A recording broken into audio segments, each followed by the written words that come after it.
Right, so the Gutenberg is a anemic reactionary thugs all over the world. Right, yeah. It's I can't find too much different between the PRC and the United States other than that they seem to be going through the 50s, and we've already done that. Does Juanita, is there something she'd like to say? Does she believe in life after death? Go ahead.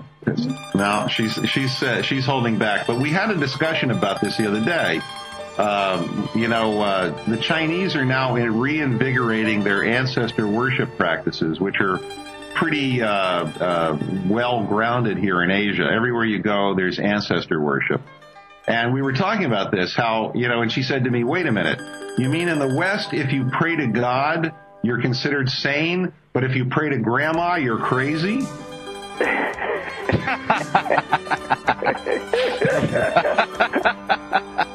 Wow. Okay. So is the I want to get your take on, or Juanita's take on, their religious or spiritual practices over there. Do they influence?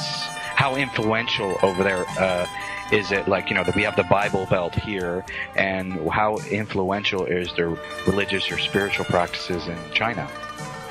Well, I can comment on this because I've been observing that. And so what's happening is it's the same as the 50s in the U.S. There's, except in China, they had a kind of a period where religion was, not acceptable.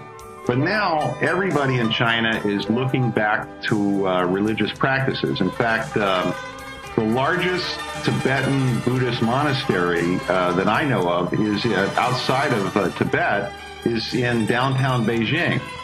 And it's been there for centuries. It's not just like, recently they decided to do this.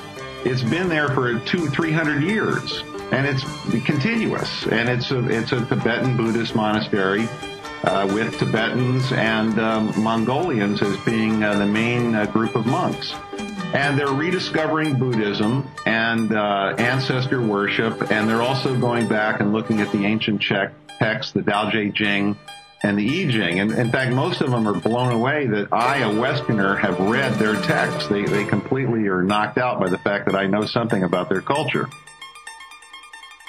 Wow, that's very interesting. So they're reintegrating. That is what started that? What influenced that happening all over again?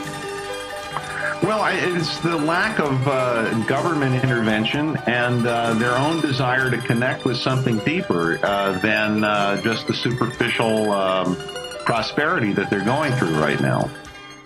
Well, Buzz, did you know that's what McClone said, that he predicted in the 60s be a great religious revival in the United States, and he meant by religion looking into things in depth and not just concerned about surface material consumption or the surface gloss of it. That you could say that is in America. Charles Reich wrote about the greening of America. There is a longing and searching for roots. So could we say the Chinese are having the same effect from television that McClone predicted for the United States? Oh, absolutely. It's a nostalgia for religion is big here in China. And that's what Falun Gong is riding on, right? Absolutely. It's the same idea. It's just part of the Chinese are awash in prosperity, and they're looking for something deeper than that to hold them together. Now, because let me just say, the images that new technologies and abundance brings in cause an identity crisis, just like it did here.